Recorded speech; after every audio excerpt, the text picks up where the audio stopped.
All right, let's begin. Good afternoon. Again, welcome to the second Outcome Area Working Group meeting for tribal collaboration. My name is Ann Nguyen, the Engagement and Operations Manager of the California Department of Technology Office of Broadband and Digital Literacy. A few housekeeping items before we begin. Next slide, please. Next slide. Just so you know, we have ASL interpreters here today. They will be spotlight along with our speakers. Please make sure to view in the side-by-side speaker view if you would like them top of your screen. And later on, when we get to the interactive engagement community discussion portion, you can switch to gallery view, where we will drop the screen for you to see each other as well. We have closed captioning, so please use the toolbar from at the bottom of your screen. You may find it with the ... more button. It will be available should you need it. In the chat, we invite you to introduce yourselves, share your names, pronouns, organization title. If you are a member of a tribe, please introduce which tribe you're representing and then where you're joining us from. Lastly, we will prompt you to do participation and the ability to raise your hand feature. So it's the smiley face with a plus sign. Will elevate you on top of our screen so that we can call you when you're ready. So with that, can we go back one slide to the agenda? So for today, we will open with a quick key takeaway from February week Outcome Area Working Group meetings, a few contextual slides for folks who are joining us for the first time. We don't want to assume that you've been here with us since last November, December, so just quick 2 slides for context. And then we will head to the opening panel, which will open up to a community discussion and a few next steps, including the digital equity ecosystem mapping tool and the public surveys. And with that, next slide, please. And so we're here as part of 5 planning components of the state digital equity planning process. The statewide planning group is one that's happening on a quarterly basis, where with the tribal collaboration outcome area working groups, we will hear more later, the California Digital Equity Surveys as a way for us to better understand the needs of our communities. And we also plan regional local outreach workshops, which are in-person physical meetings where we will engage more on the SDEP and B planning process, as well as ongoing statewide public engagement. Next slide, please.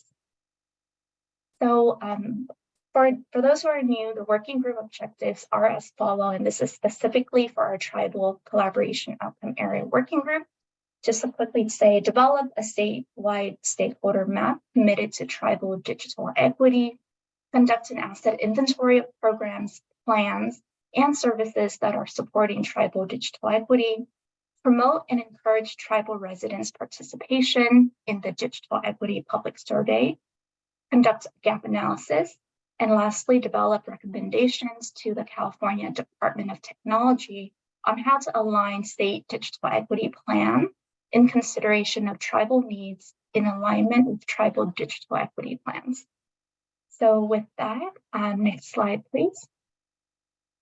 I would like to hand the mic over to one of our graduate student assistants, Zach, who will introduce himself as well as do a quick recap of what we discussed in February. Thank you, Anne. Good afternoon, everyone. My name is Zach Ferguson, the graduate student assistant for the Office of Broadband Digital Literacy, supporting our tribal collaboration outcome area working group. Thank you, first of all, to everyone who is here with us today. We're really looking forward to this conversation and discussion. First of all, we want to recap a little bit of what we learned in our last outcome area working group meeting in February.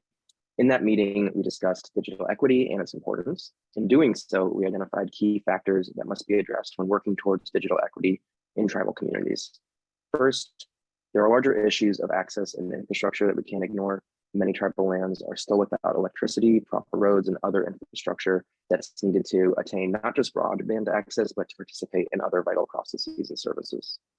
Next, when thinking about and communicating about broadband access, the outcomes enabled by connectivity and digital equity are really significant and should be emphasized. For example, what broadband access can mean for healthcare and telemedicine, education, and economic participation should be communicated and made clear throughout the process. Furthermore, broadband can come to your house, but if you can't afford it or use it on a non-mobile device, we understand that adoption will still be limited. And so thinking about access and affordability throughout is also really key. Once we think about adoption, we also know that the fear and shame around a lack of digital literacy are significant and are really present as well. Training that introduces, instructs, and empowers in a comfortable and welcoming setting is key to reducing fear and ensuring productive adoption. Once you get past that initial fear, people are really eager to learn and develop their skills. Other barriers to digital equity include the need for trusted partnerships between those leading these types of digital equity initiatives and those seeking access. The overall persistent poverty that many tribal communities face is also a key barrier that will be relevant throughout. And finally, we understand that capacity, administrative and otherwise, can be limited and overburdened as tribal governments often are, as well as tribal serving organizations, which re-emphasizes the need for programs and resources that introduce technical and other assistance available. I'll turn it back over to Anne. Thank you so much, Zach. And with that, next slide, please. And I'm really happy to introduce to you our panelists that will kick off our conversation regarding the needs of our digital equity. And I would like first to introduce Secretary Christina Snyder from the Governor's Office of Tribal Affairs. What would happen for everyone in the room, each time please hand back the mic to me so that I can spotlight the next speaker so that you all can see them. But first, Secretary Snyder, please start us off.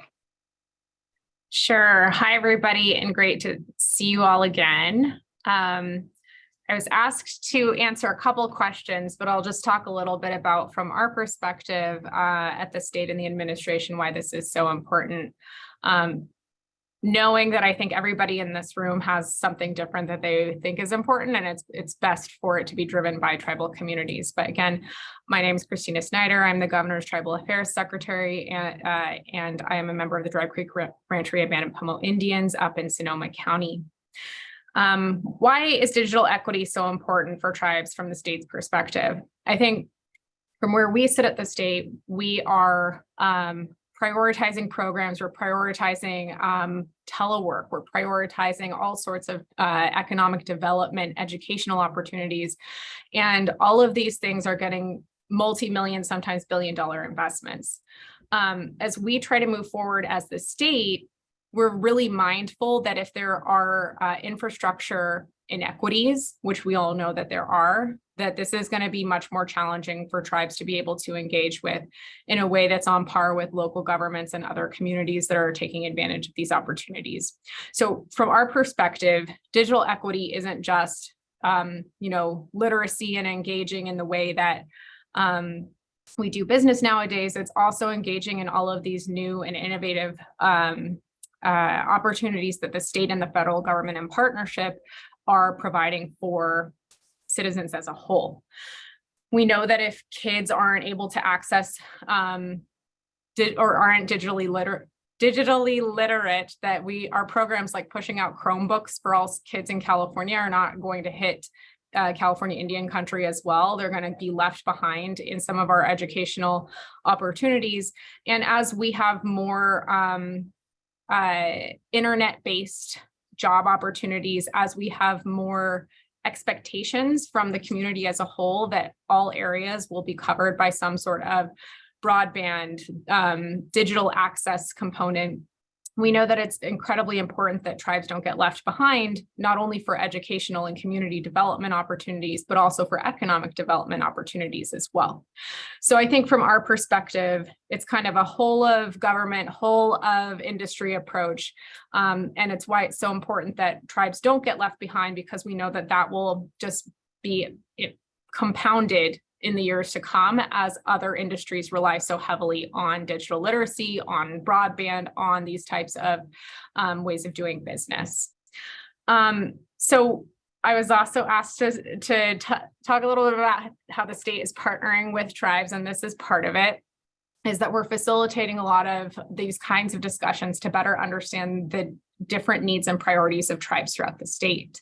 We know that, a tribe that's located just adjacent to an urban area will have different access and different issues and different needs from a tribe that's located in a rural area with different types of infrastructure.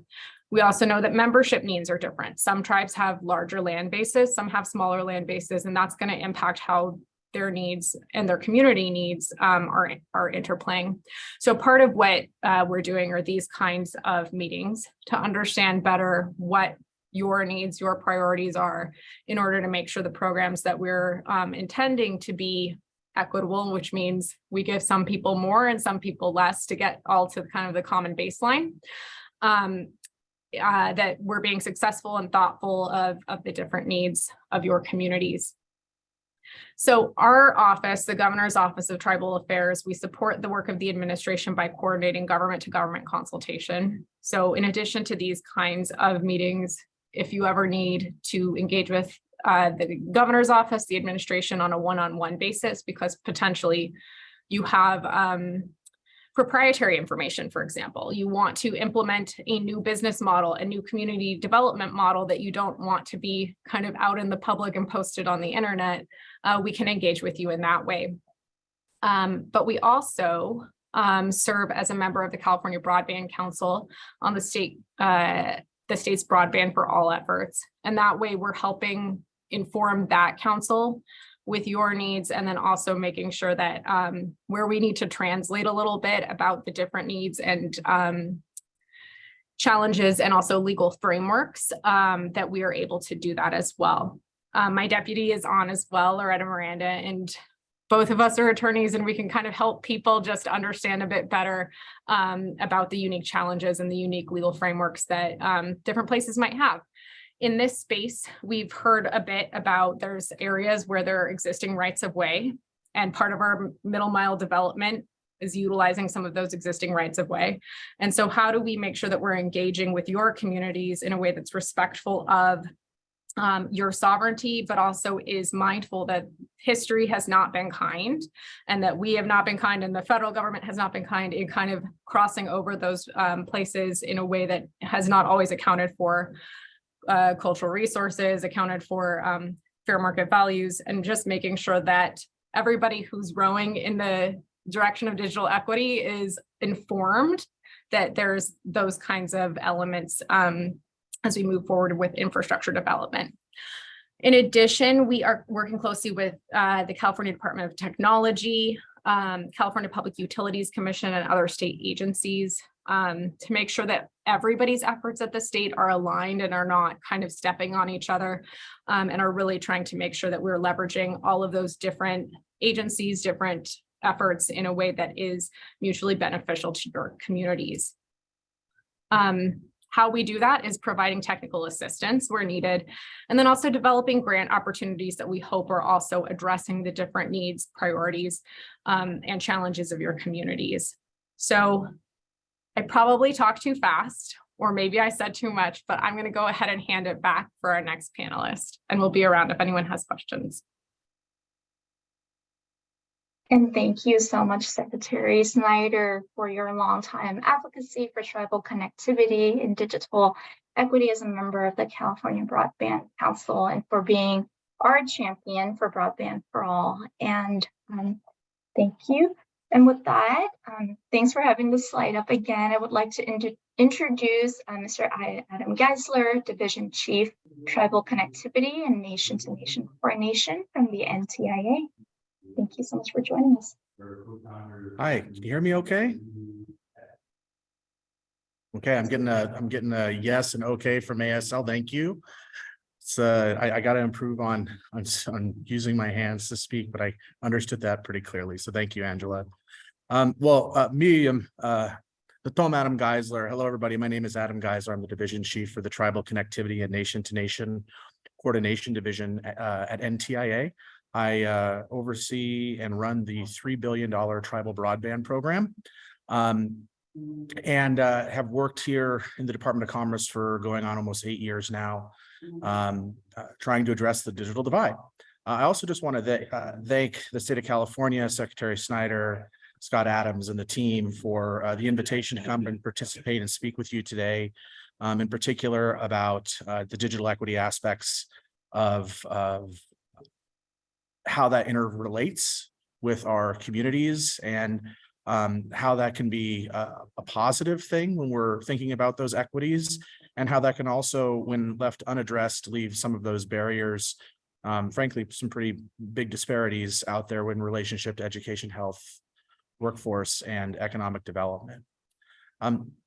So I guess the first thing I just wanted to highlight with everybody on the line is I know a number of you have submitted LOIs as part of the digital equity program at NTIA, which is not a program that I administer. It's another pot of funds totaling over $2.7 billion that is broken up into essentially 3 categories.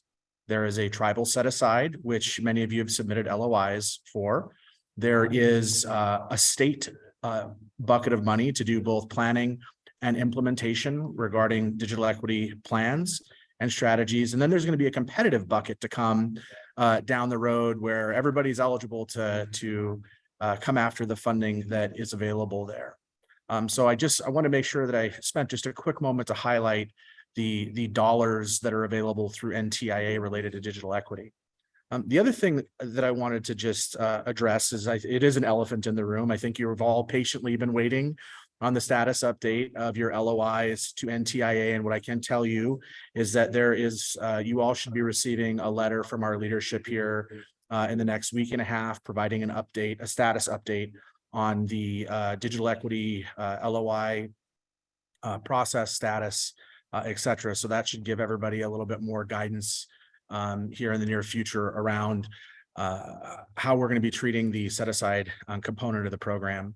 Now, I'm a California native myself. A lot of you I've worked with on this call for a number of years. Personally and professionally, I care about all of you. So I am as I do much of Indian country, all of Indian country. Better be careful, right, Christina?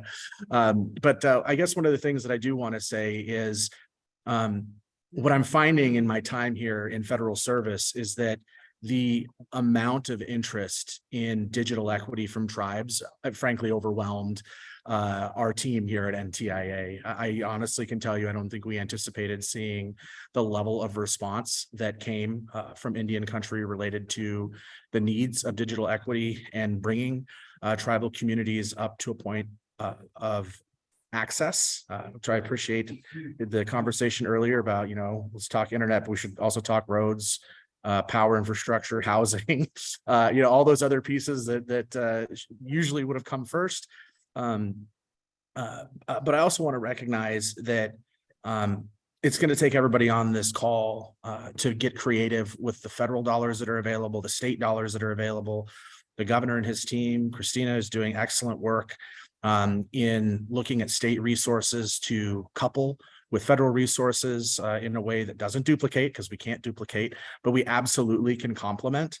And so I do want to point out, as I just finish up my comments here, that I want to emphasize to everybody, this is really a unique time in the living history of Indian country, in the history that the state and the tribes have with one another and in relationship to the federal government, where I don't think we'll ever see this type of an investment again in relationship to both infrastructure, but also in relationship to bringing communities along to teach them how to use this infrastructure, right? I can think back to when the pandemic started, and I see our tribal administrator is on from La Jolla, so I'll give a quick shout out to Richard. But I can think back to when the pandemic happened, and many of you probably remember this, and I remember we had to do a community survey.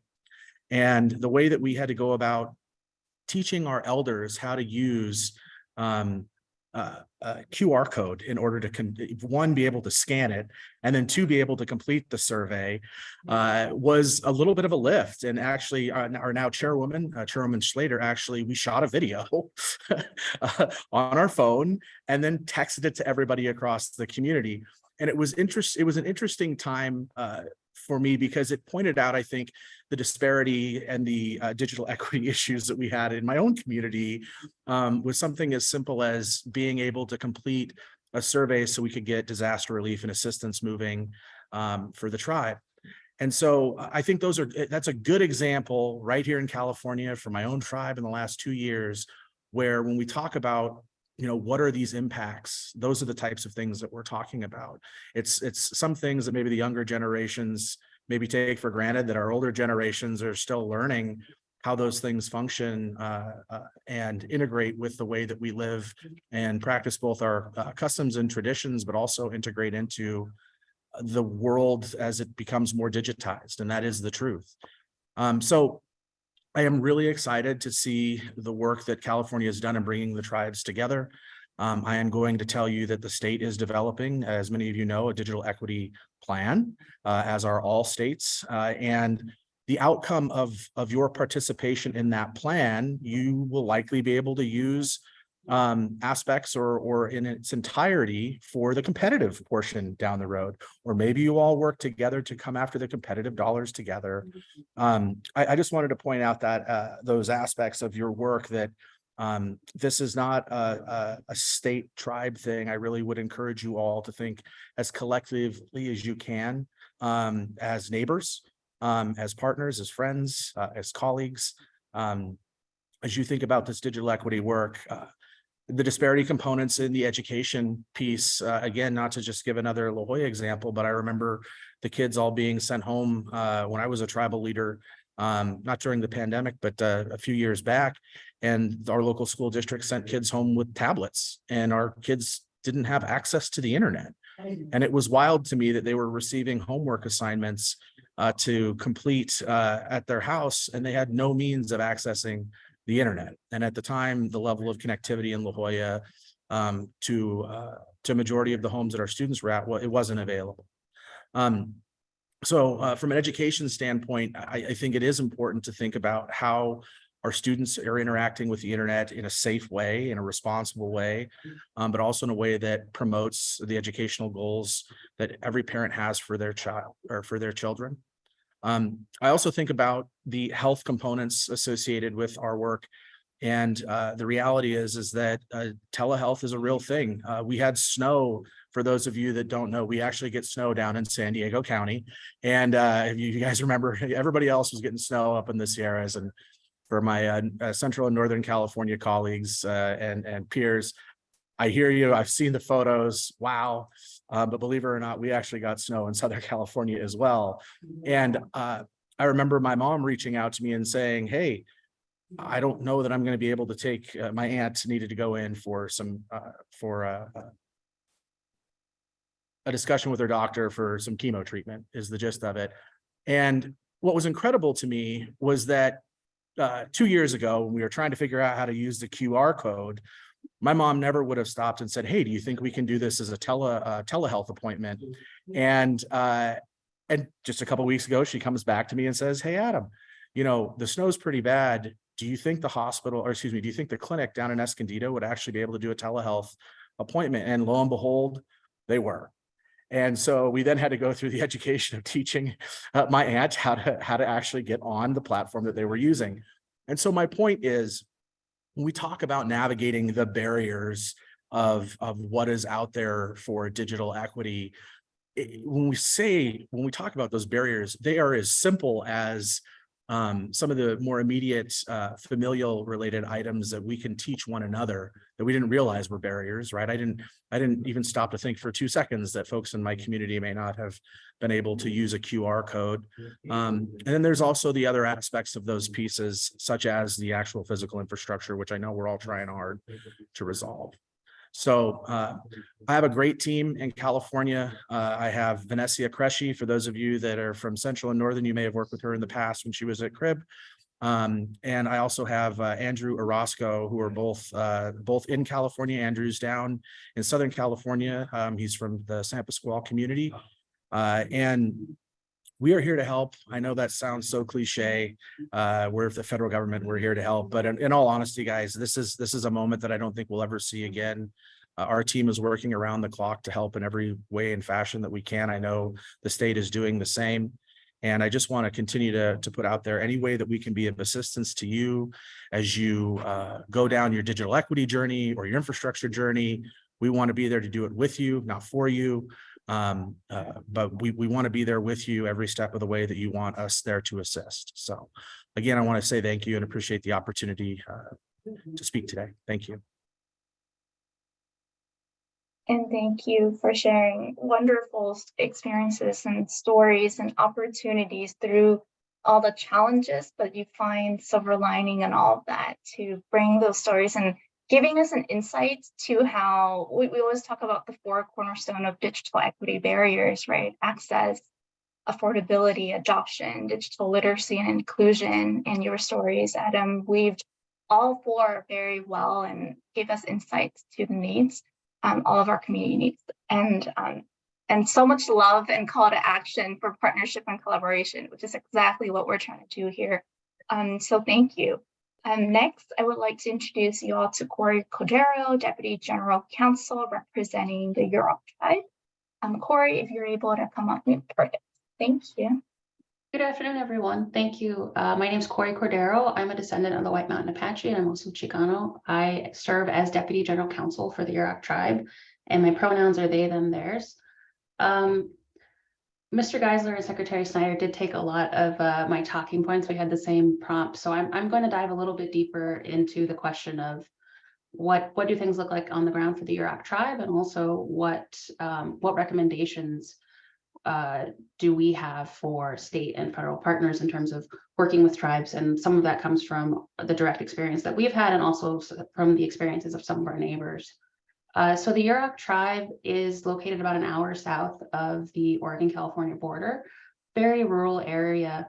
In terms of the tribal council's perspective on digital equity and broadband, it's a very simple goal. Every tribal member should have the same tools that anyone else in California does: internet, computer access, water, power, all of those things. In terms of the government itself, it's really important from a sovereignty perspective, economic development, education, all of those different services we provide tribal members, that we have to have connectivity, and we also have to have sovereignty over the infrastructure. And that really makes it so we can have equal footing with the providers and some other folks in the area, where if you're reliant as a customer, you might not have that equal footing, might not have room to improve it for yourself. So the Yurok tribe took on the project of creating accessible internet on the reservation back in 2001 or so. So we had a USDA grant that started our network. It was just 6 towers originally, a wireless signal, very, very low speeds. Not everyone on the reservation had it, but it was the first step.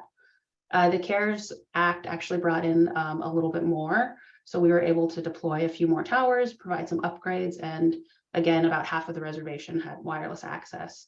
We created a telecom corporation, and I actually serve as a representative for the telecom corporation as well, which is for a different panel. But that corporation received $61 million from NTIA's Tribal Broadband Connectivity Program, and we're currently working on bringing middle mile and last mile service to the area.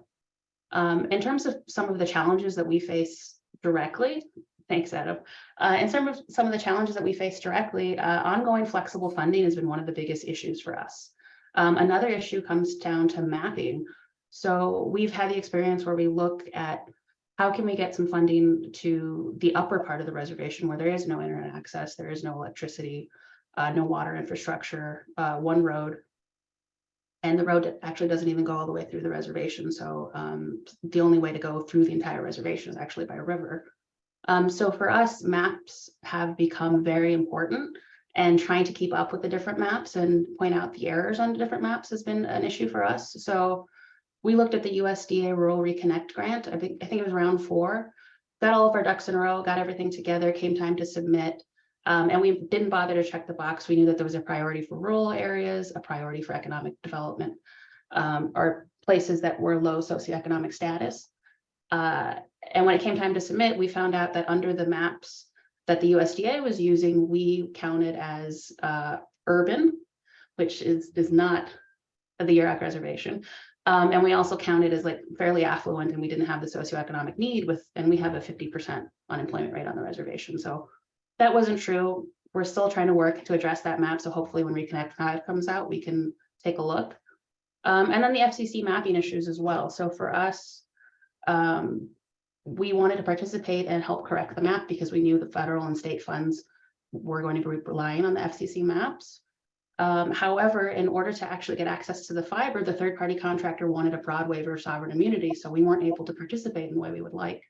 We took a lot of work to still provide some comments and some corrections to claims that were made on the maps to make sure that we would be eligible funding, because many areas aren't served and can't even be served by things like Starlink. But that's an area where we definitely need help. It's been a big burden for the tribal staff to take that on. I'm already running out of time, so I'll just wrap up quickly by saying that energy infrastructure is a really big piece for us. Most of the reservation doesn't have electricity, and without electricity, it doesn't matter what kind of wireless broadband or fiber you have, you can't run a computer. So needing to allow for power and broadband funding to go hand in hand, allowing broadband funds to be used to extend power lines would be very helpful. More flexible funding. The CPUC's model for the LATA program has been really great.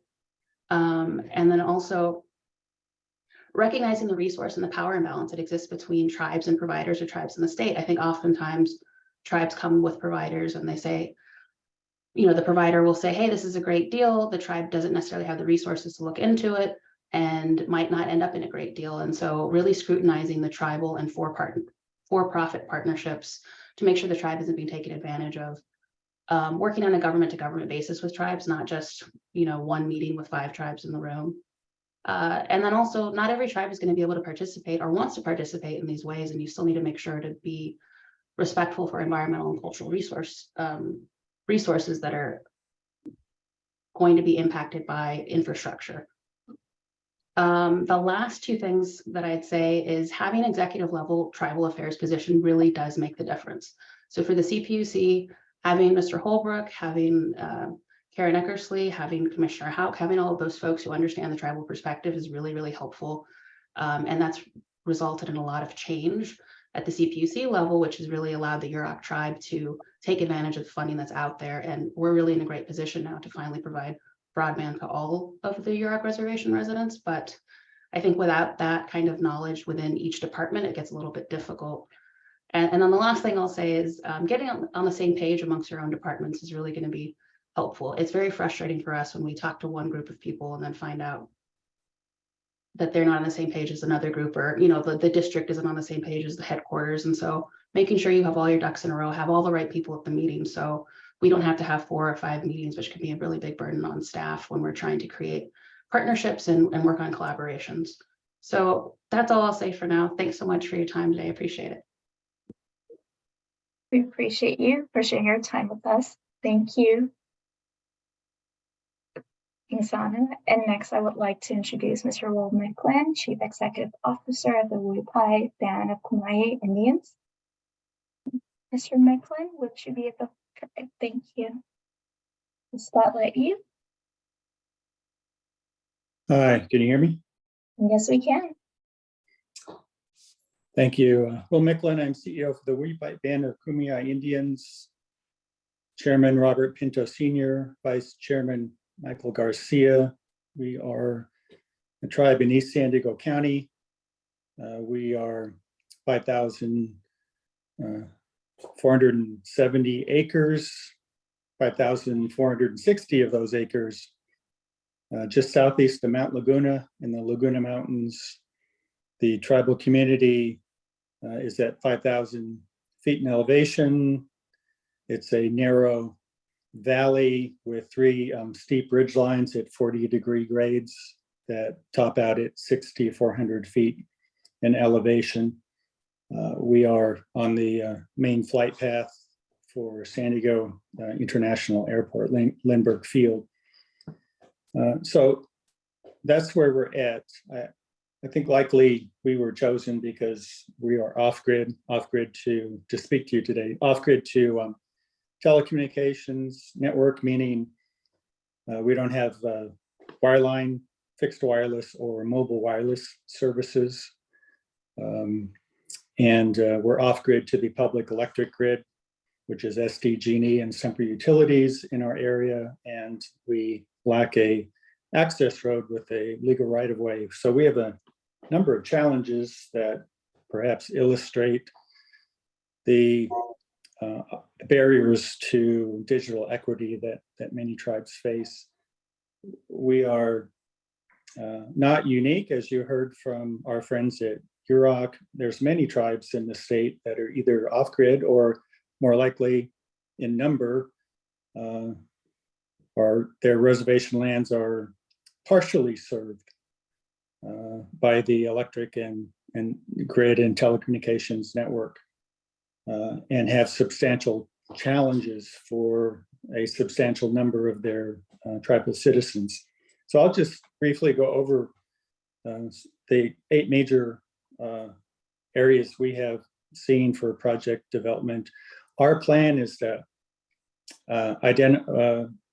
after identifying the core network, which we've done, find a middle mile to an access point to bring high-speed broadband services to the reservation, and then backhaul those over about 3 miles of very difficult terrain and topology to a demarc point in the tribal community, and then either provide fiber to the home or more likely 2.5 gigahertz spectrum to serve that last mile into the household. Of those 8 points, the principal ones we see is the challenge of being seen and being counted. So the FCC data fabric lists us as served 100 by 10, which we are not. So although the FCC broadband map and the state broadband map are in error, we are working to correct those. The BEAD funding is, as deployed, will be for the uncorrected map, but there will be substantial benefit to working to correct those depictions on the maps.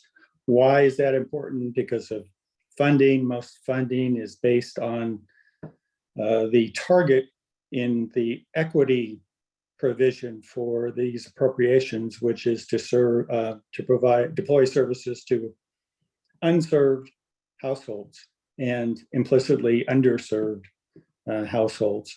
So getting counted means getting funded as well. The opportunities, of course, we've applied for TBCP in the first round, and we're descoped, so we're looking for the 500,000 award and then application to round 2. We've applied to reconnect and are waiting for the reconnect determination. Then the BIL opportunities with the BEAD, the middle mile and the last mile, and then the IRL, the Inflation Reduction Act, offer opportunities.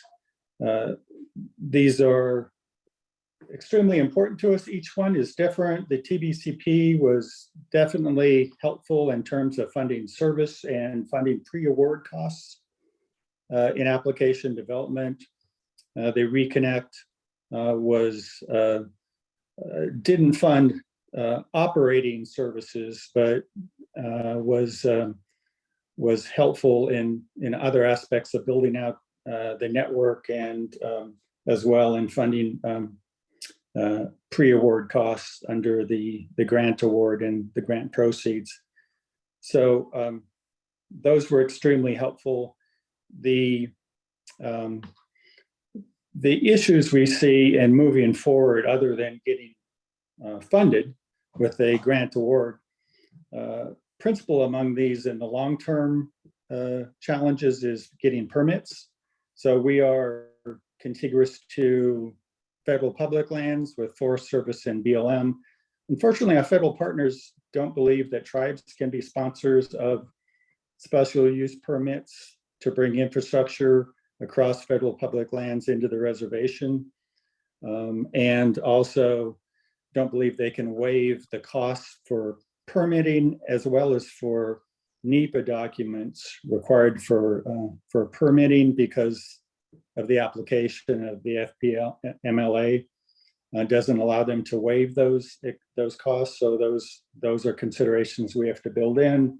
The utility providers won't submit a permit or sponsor a permit application because the tribe is required to own the assets that are acquired through federal funds under the grant awards. So we have to figure out exactly how we're going to get permitted under those dual conflicts in for permitting as well as for getting the appropriate NEPA or CEQA documents if it happens to fall on state lands.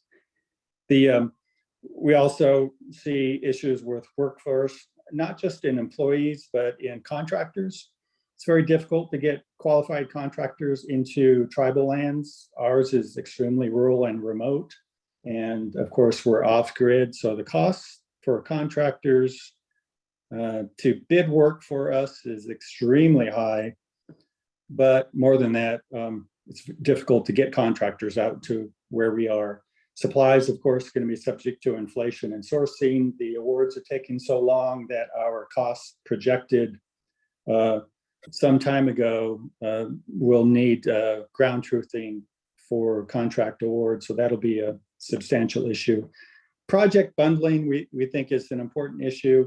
We have transportation projects, energy projects, and we want to co-locate the broadband deployment projects in order to save on permitting and environmental costs.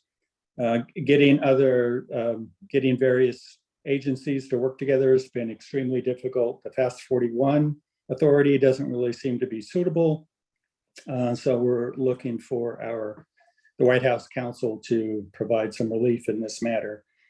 And finally, I'll just say the cost of project of application development is substantial. There are non-federal shares that are required by some awards. There are funding opportunities. There are some that prohibit the use of grant award proceeds for pre-award project development. And these applications can be extremely costly and take some technical ability for design and engineering. We are hoping that the future funding opportunities look more like E-rate, where E-rate basically asks you to present the problem in a lack of in need award and then apply the award to design and engineering. We think that would be substantially beneficial. So those are the major areas. I know I've taken some time in this, but I hope it's helpful. And we, of course, thank the state, the CPUC, the State Office of Technology, and of course, our federal partners in collaborating with tribes. Without that assistance, we just would not be as far down the road as we are and hoping for amassing the resources for deployment of essential services that we think is a human right, to have energy, to have broadband services, and to have a safe road into the reservation. We think that if we don't get it now, we're unlikely to get it. Everyone thinks that the Public Works Administration in the 1930s, everyone got electrified over the next 30 or 40 years. They think most locations have telecom services and a safe and reliable road to their communities. That many tribes don't is a terrible reality. But if we don't get it now, it seems unlikely we'll have sufficient appropriations in the future to do so. So good luck to everybody. Thank you. Thank you for sharing those priorities and very urgent needs for the state, federal, tribes to collaborate.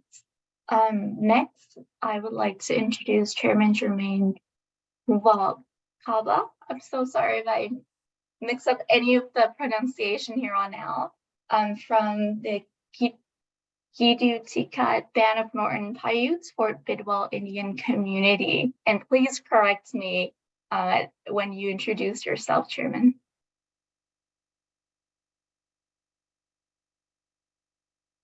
Go ahead, the mic is yours. All right. Hello, everyone. Thank you for allowing me the opportunity. Thank you, everybody, for being here. You're fine with the name. Again, my name is Jermaine Ruvalcaba from the Kidutikad Band of Northern Paiutes. We're located in Fort Bidwell, California, rural area in the northeast corner, located in Modoc County. Resides in the Surprise Valley area, about 20 miles south of Oregon, and maybe 10 miles just shy of Nevada. So we're really up there in that top right corner. So again, thank you, everybody, allowing me this opportunity to speak on behalf of our tribe. Got a chance to meet Deputy Director Scott Adams and at the Tribal Summit in Sacramento, and he's been a great help. Yeah, so ultimately, I think our goal is to bring internet to our community. High-speed internet, which allows us some of the basic opportunities as far as some of our youth applying to colleges. It would allow us, an opportunity for economic development, to invest in our people, as far as telehealth. And just some of the basic necessities as far as just looking up stuff. It's really a challenge, lots of times. So I reside in Los Angeles. So here at UCLA, our internet is really great. But when I go up to Fort Bidwell, it's really a challenge. Just some of the basic stuff as far as information, maybe looking up something as simple as fixing in your home. On YouTube, some of these stuff we take for granted, but it's really a challenge. But right now we're working with the Intertribe and looking for funding opportunities, sharing information. We attended the Tribal Broadband Bootcamp with Matt Rantanen, and we look forward to the next one coming up in Hoopa, and which a lot of our council members will be attending. So we have a really good proactive council that really wants to get things going for our tribe, to not only invest in our infrastructure of people there in Fort Bidwell, but to our 80% that lives off the reservation as well.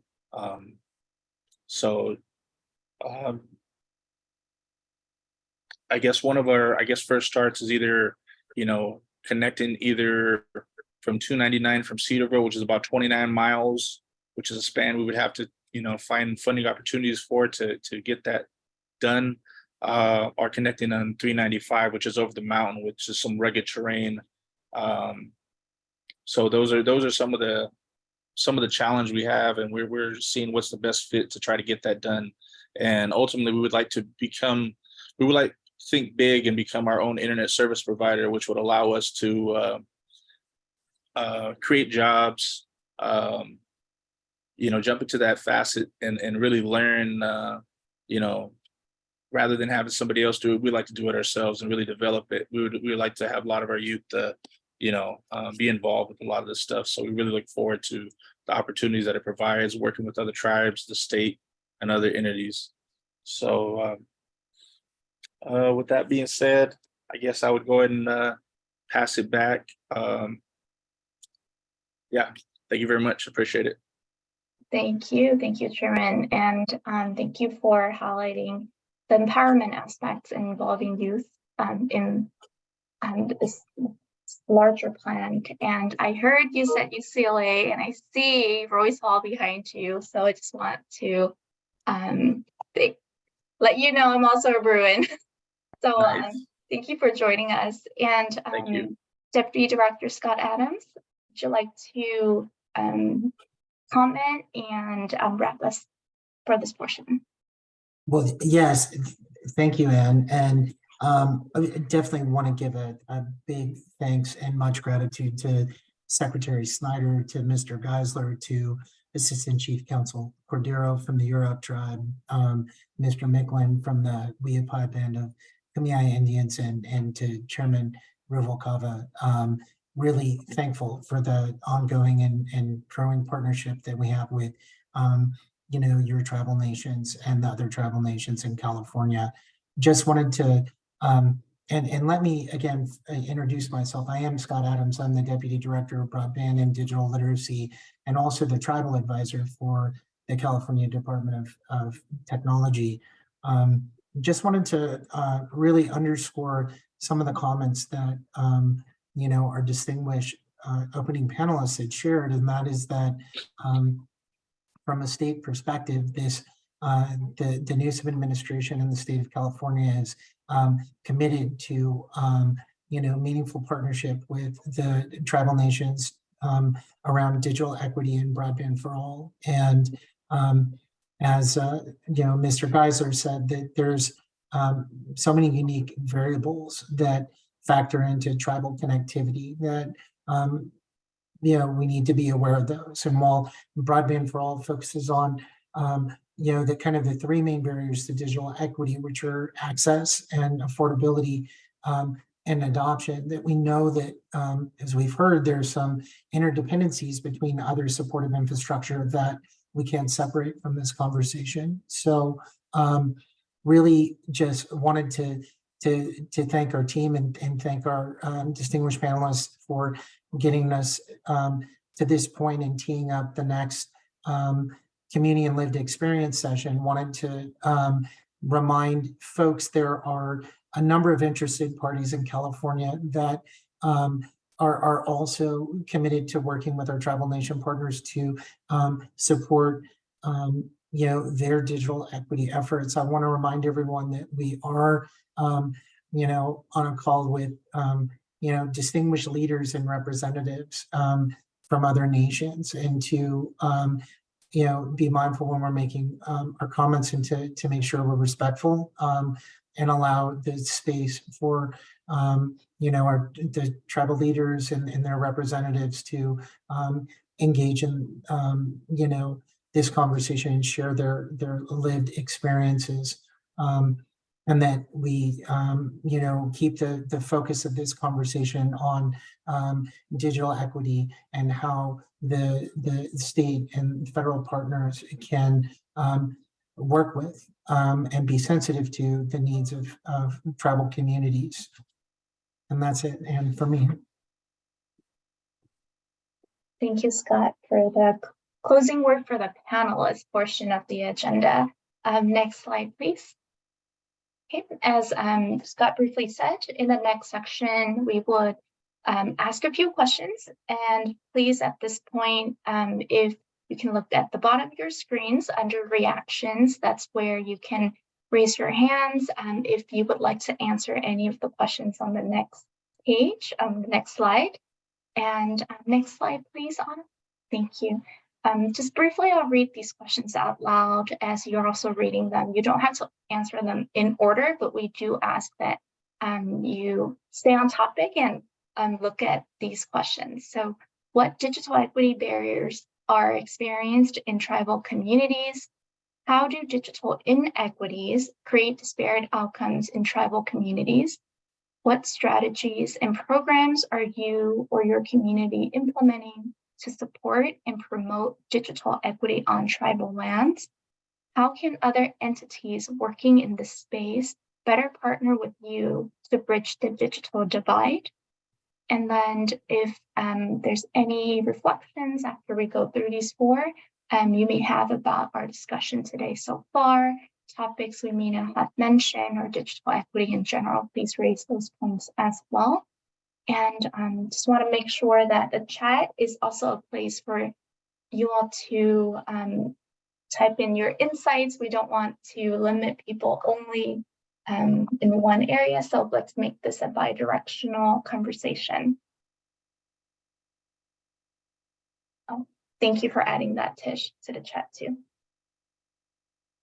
And I see one hand, and would ask you to limit comment to about 2 minutes each so that other folks have the ability to chime in as well.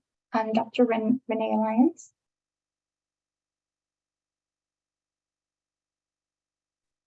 Hi, thank you. I'm not a member of a tribe. I did in college take some classes with somebody who was a Pulitzer Prize winning author who was of an Indian tribe. My concern is about safety and the lack of, I think digital inequity is created by not giving full information.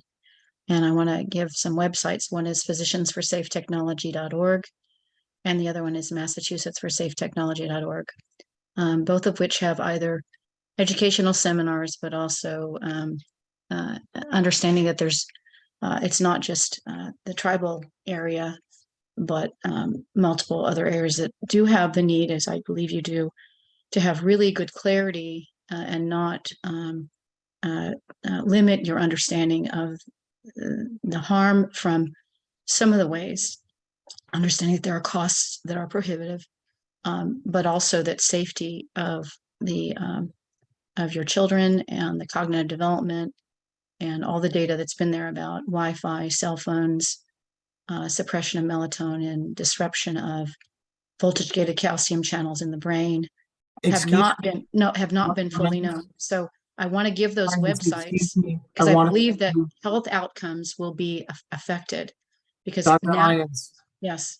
I'd like to Am I allowed to have 2 minutes without being interrupted? Wait, you're interrupting me. I thought I had 2 minutes. So may I ask for the, we are talking about broadband for all, and we're looking about deploying broadband infrastructure throughout the state of California to create, wired connectivity to homes. And we understand your concerns, and also know that we are here with leaders from our tribal nation partners who want to engage in a conversation on how the state can partner on those, not to diminish the concerns about health related to those other technologies, but we are talking about, mostly fiber deployment and other technologies. So I'm not trying to cut you off, just asking you to respectfully direct your comments to the focus of this meeting.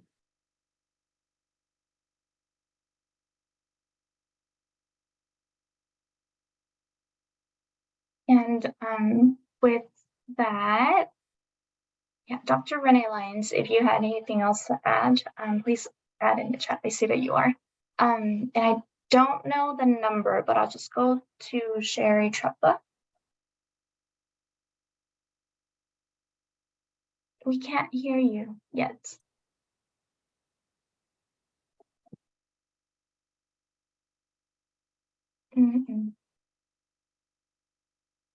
All right, can you hear me now? Oh, yes. I'm sorry about that. You have to hit *6 to unmute. I apologize.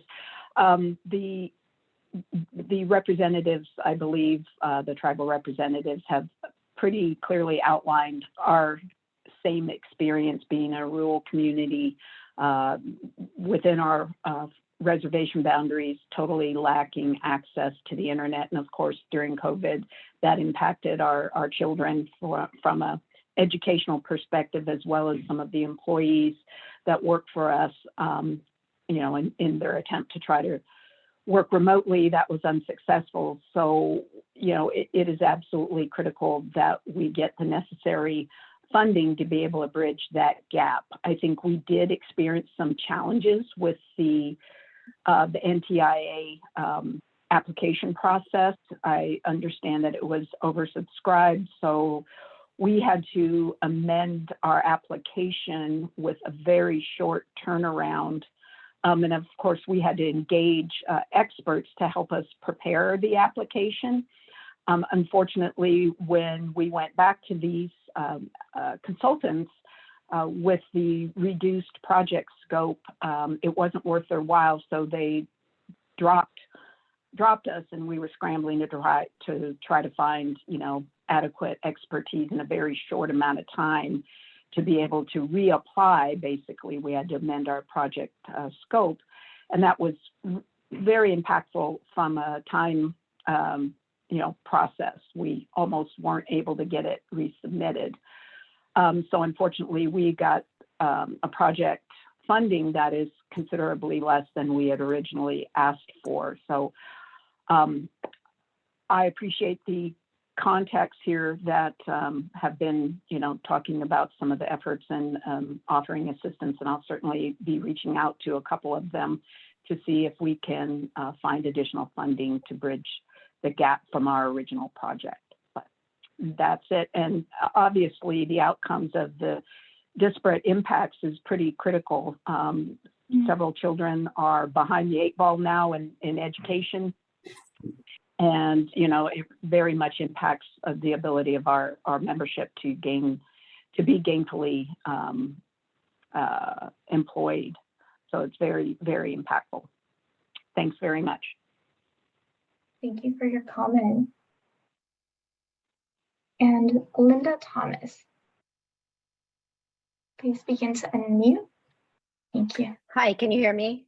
Yes, we can. Thank you. My name is Linda Thomas, and I'm the Vice President of Community Outreach for Cal.net. And we have the honor of partnering with the Shingle Springs Band of Miwok Indians on a tribal broadband connectivity grant. We're doing fiber to the home. And as I listen to all the barriers that have been shared and some of the things that have been said about for-profit companies, I just want to assure people that there's many people who are aware of the barriers and the injustice that are out there that work at companies and are transparent and willing to work with tribes and to really get over a lot of these barriers, because there's a lot of ways to do it. Even if there's not electricity, there's solar. And I just want to encourage people to take heart and not be down about it, because this is a historic opportunity to bring broadband to unserved and underserved people in rural California. And so there are people out there who want to partner and make that happen. And I just wanted to let people know that. So thank you. Thank you for your comment. Patrick Simpson. Oh. Yes, hi, thank you very much. I'm Patrick Simon, President and Manager of Beehive Technology Solutions, and I'm currently working with some tribal entities in the Midwest, California, and Illinois, Oklahoma area. And we've been together as a team with some doctors for a couple of years. And some of the highlights that have recently come out of our discussion today center around the broadband equity issue, but most especially education and healthcare. And we now have to start looking at it, as just was said, from a partnering perspective, because one entity, one consultant, one company, as you heard some of the stories, will not deliver all of this for you, because you have another piece to deal with. Once you receive your grant money, if you get it, then you have to sustain your broadband. So that means, as the previous speaker talked about, have a E-rate funding type opportunity. And I've done that K-12 E-rate program extensively. So I know that when you start working with K-12 and you start working with community colleges, and then you even add challenged communities from a healthcare and a education and a governance perspective, because tribal is sovereignty. So you need all three, and you have a partner team. Now you can start getting into FEMA grants and extensive funding. You start getting into healthcare funding. You start getting into education funding. So I just wanted to make the point, don't depend exclusively on NTIA or the FCC. Create partnering teams and have functional responsibility in your main three: governance, education, and healthcare. And then you can start tracing your revenue streams for sustainment, not just adoption and your CapEx. You're going to need OpEx funding that will be continuing for 5 to 10 years. And this is your opportunity to partner with other entities who are your subject matter experts and can assist you with your sustainment of your program. This is not a one and done. These are going to be broadband programs providing this access to rural communities who have never had this kind of technology before. So we have to really understand wraparound services with healthcare, mental and physical support services, cybersecurity, risk mitigation, compliance, and privacy, especially in California. We have 3 privacy laws. HIPAA is going to be a very serious issue with healthcare online and through broadband. So you need to really plan this out and think about it and do your research. Thank you. Thank you for your comment. And Sam Cohen. Hi, I'm Sam Cohen. I'm the Government Affairs and Legal Officer for the San Ynez Band of Chumash Indians. We're pleased to be here today to work on overcoming the digital divide. First, I want to talk about the FCC fabric. And I just learned that tribes actually qualify as cities and states, and you can get a copy of the FCC fabric for all of your tribal lands if you apply online. So I encourage everyone to do that. It costs nothing, and only tribes can do it. Second, I encourage you all to get CPUC technical assistance grants. They are $150,000 per year. It's a weird state calendar year, but anyway, it's still a year. And that'll give you a jump start on your feasibility planning. And that's kind of really good, really good seed money. And third, I ask you all to consider government to government partnerships. And we as tribes fear our counties mostly, but we've actually developed a really good relationship with Santa Barbara County. Santa Barbara County and our Metropolitan Planning Organization started out with $500,000 and did a broadband schematic design plan.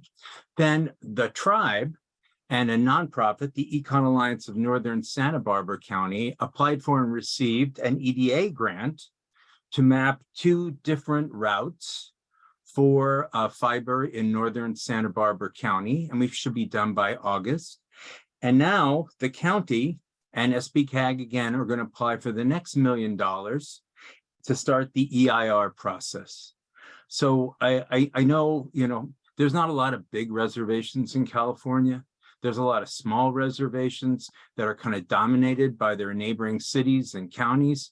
And I think it's a good idea actually to reach out to them and partner with them, because their fiber is going to run past your reservation and you're going to have to need nodes to link into it. Thank you very much. Thank you for your comment.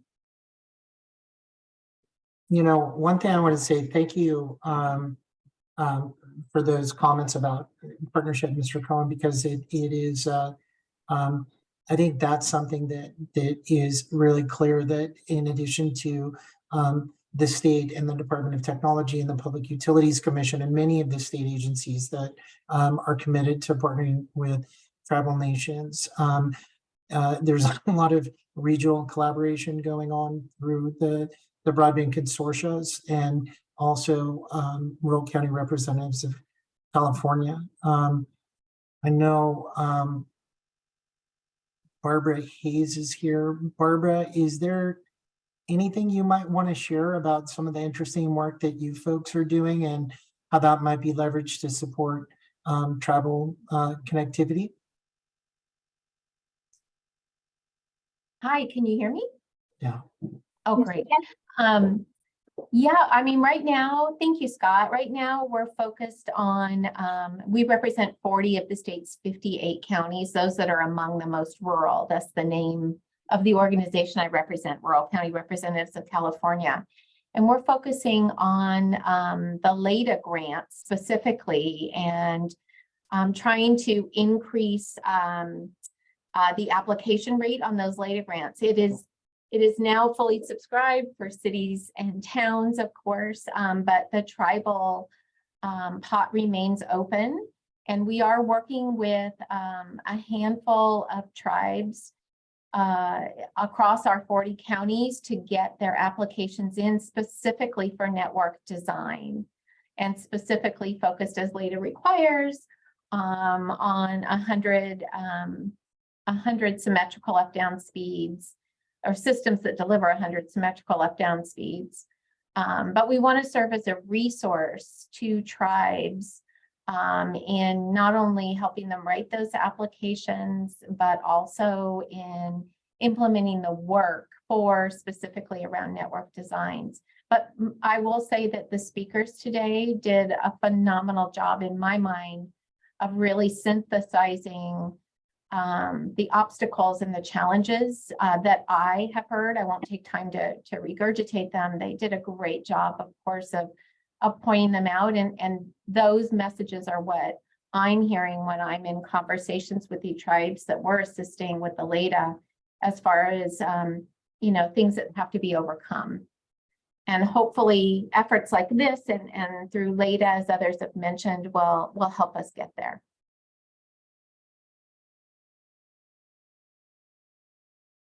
Thank you, Barbara.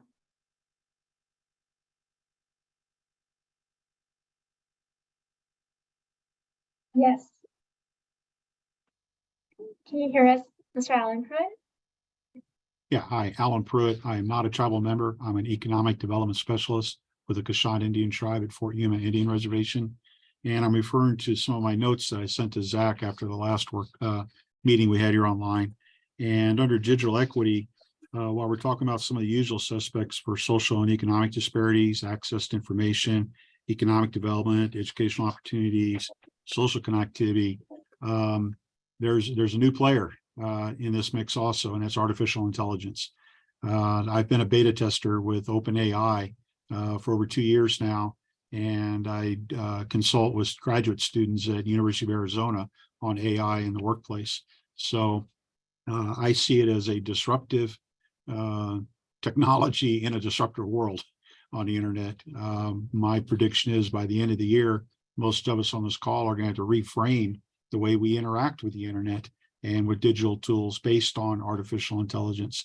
And this is a perfect example of how internet technology is going to be taking a giant leap forward while we're still trying to work on wiring and bringing broadband and middle mile and everything else. So from a user experience standpoint, it could create a gulf here between people that were, born, from the early days of, using the internet to people that have this gigantic advantage in knowing how to leverage something like artificial intelligence. I don't want to beat it to death, but it's just in the past 2 weeks, there's been dramatic evolution, and it's a $1 billion issue with all our major providers right now, and it's a race to be first to market type of situation. So that's all I wanted to share right now.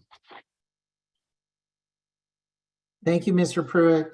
And I know we got time for one more question, but we were looking at the other kinds and types of partners that are really eager to work with and support and partner with tribes on digital connectivity. The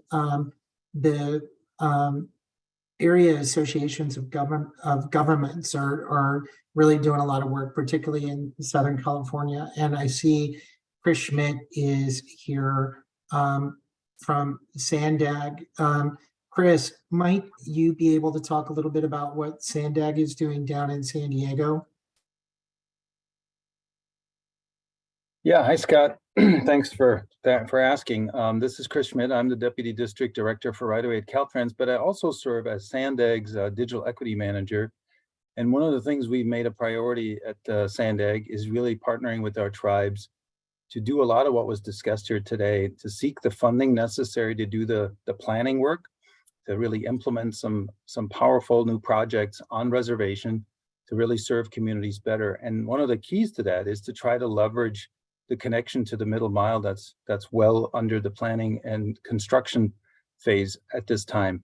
One of the key challenges I think that we have is getting tribal leadership to understand what all these issues are and what the opportunities are. And I think a lot of that's been discussed in the meeting here today. There's so many different opportunities, both at the state and federal level for funding, technical assistance, and sort of this cross-fertilization to better understand what the different opportunities are.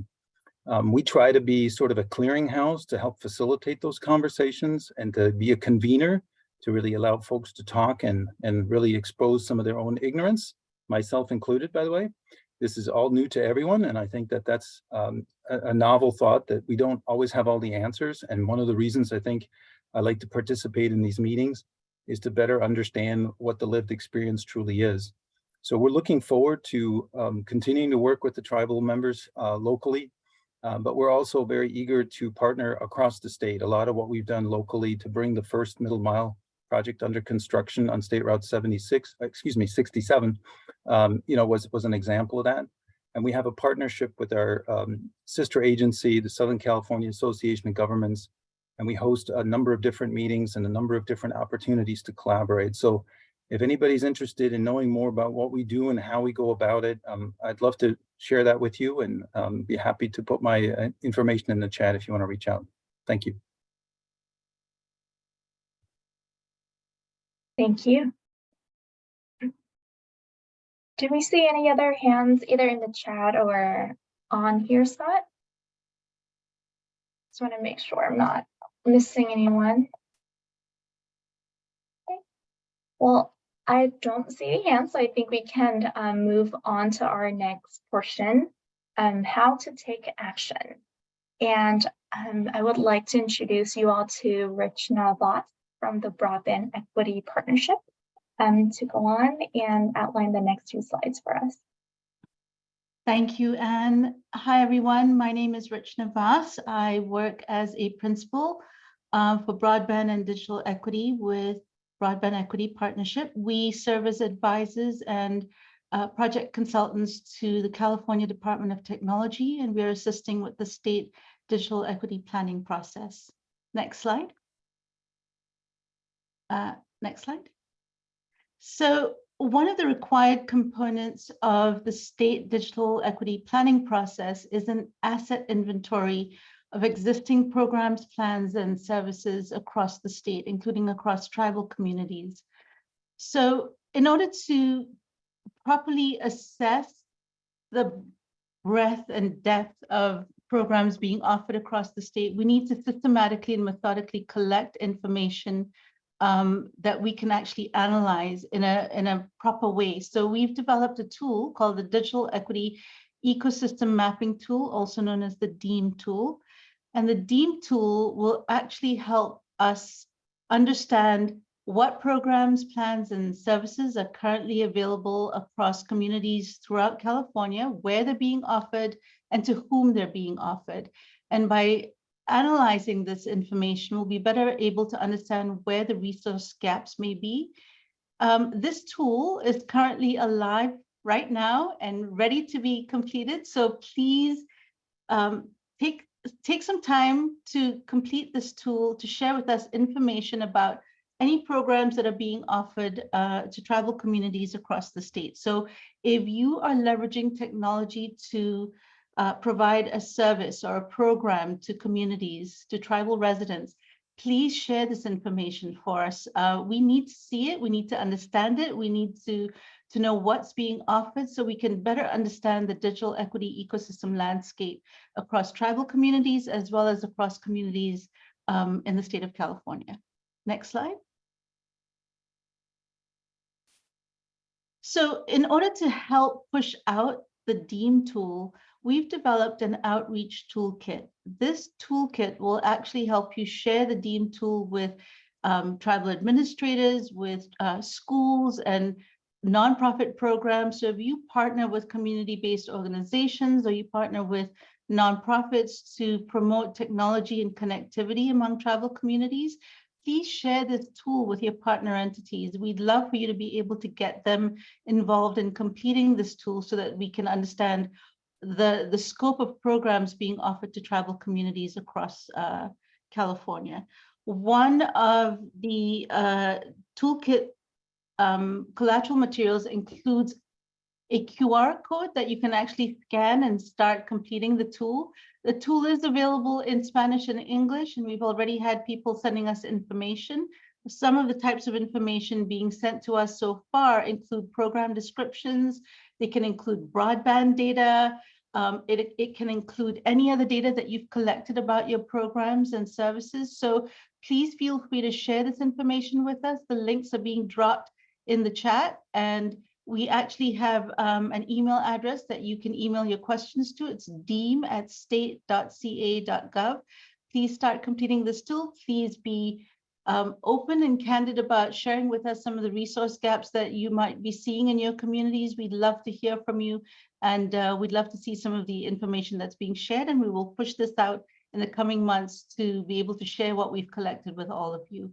Next slide. Hey, Richna, I have a quick question, because I do know that there's some internet service providers. Can you talk a little bit about how the digital equity ecosystem mapping tool, we've created the one for state and government entities and nonprofits and community-based organizations, et cetera. And, you know, for some of the ISPs here, there's a slightly different kind of question setting, data gathering. Can you at least talk about how you've developed that separate tool as well? Very good reminder. Thank you, Deputy Director Adams. So one of the special subsets of the DEEM tool that we've created is for the over 400 ISPs that exist in the state of California. That tool is called the DEEM ISP tool. That will enable us to better understand what ISPs are doing in terms of connectivity, their programming, their ability to promote ACP and other subsidized programs in communities across the state. That tool is also live. We are dropping that in the chat, and we are actually going to have a webinar for ISPs on understanding how to better leverage that tool to be able to share some of the programs being offered by ISPs to communities. So we plan to offer this webinar in early April, and we'll be sending out information to all the ISPs so that you can register for the webinar and better understand the DEEM ISP and what kind of information we're hoping to collect. Thank you. The last thing I wanted to mention is about the household survey, the public survey. The Digital Equity Public Survey is meant to be taken by all households in California. We need to understand some of the digital equity barriers faced by households as it relates to broadband accessibility, affordability, and adoption. This public survey is available in 14 languages. It will have audio functionality so that limited English proficiency communities and people with limited literacy can actually hear the questions being asked of them. We plan to release this survey in the coming weeks, and paper versions of this survey will be available at the regional and local events that will be taking place throughout the state. So again, please push this out with your constituents. Please push this out with tribal residents so that we can get an accurate assessment of what households are experiencing throughout California. And with that, I'm going to turn this over to Anne for the next panelist. Thanks. Thanks, Rajna. And actually passing the hot potato over to Gladys, our FPO, California FPO from NTIA. Gladys, do you mind going on mic? Oh, there you go. Hey, hi, Anne. Thank you. My name is Gladys Palpalatuk. I am one of the federal program officers for NTIA, the National Telecommunications and Information Administration. So what you see here on the slide is another opportunity to get involved. I want to thank everyone for their time today. It's really heartening to see all the participation today in particular. This is a way for you to give your input and feedback on some upcoming next plan funding opportunities, and you'll see there that it's the next phase of this tranche of funding, the State Digital Equity Capacity Grant Program, as well as the Competitive Digital Equity Program.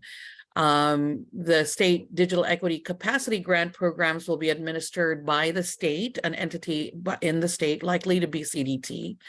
And the Competitive Digital Equity Program will be administered by NTIA. And so it's just another opportunity for you to give your feedback and input on how these notice of funding opportunities should be shaped, what they should be taking into consideration as they are being developed, and so that they suit your communities better. So it's a great opportunity to participate in a different kind of way. I'm going to put in the chat my contact information for any questions you might have after reviewing the information.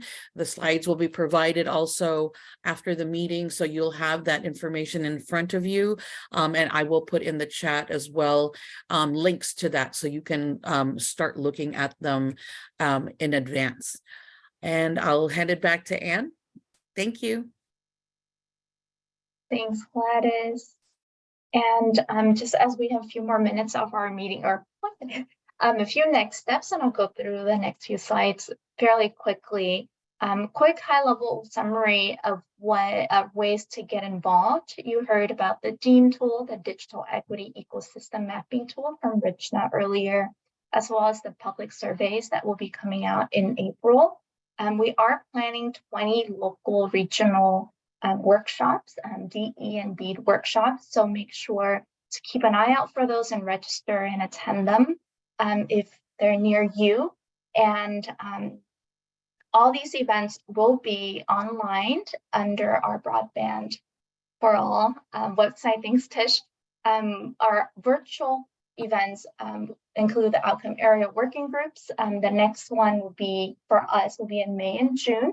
And to stay connected, please sign up for updates on the Broadband for All portal with the link below. And next slide, please. Just a few next steps in terms of what the outcome area working groups will be doing. We will develop strategies for tribal collaboration and inclusion to align with SDEP priorities as informed by results of the public survey and the DEAM tool. We'll conduct gap analysis of programs, plans, and services that are supporting tribal digital equity. Lastly, conduct research, evaluate assets, and develop recommendations to CDT pertaining to tribal digital equity for inclusion in the state digital equity plan. And next slide. And I promise this is the last one. These are just 2 dates for you to save, and we will make sure to email past participants of registration links. So next slide. And with that, for more information, questions about the planning process or a formal consultation, please contact us as the general email address here, digitalequity@state.ca.gov, or reach out to any one of our working group support staff with the email address here. And with that, thank you so much for your time, speakers, participants, our ASL interpreters who are trying very hard to sign my very rushed closing, but thank you for being with us. And I know you have lots of competing priorities, but you are here with us to lend your voice and provide insights to this planning process. So thank you and have a great afternoon. I'll stop recording now.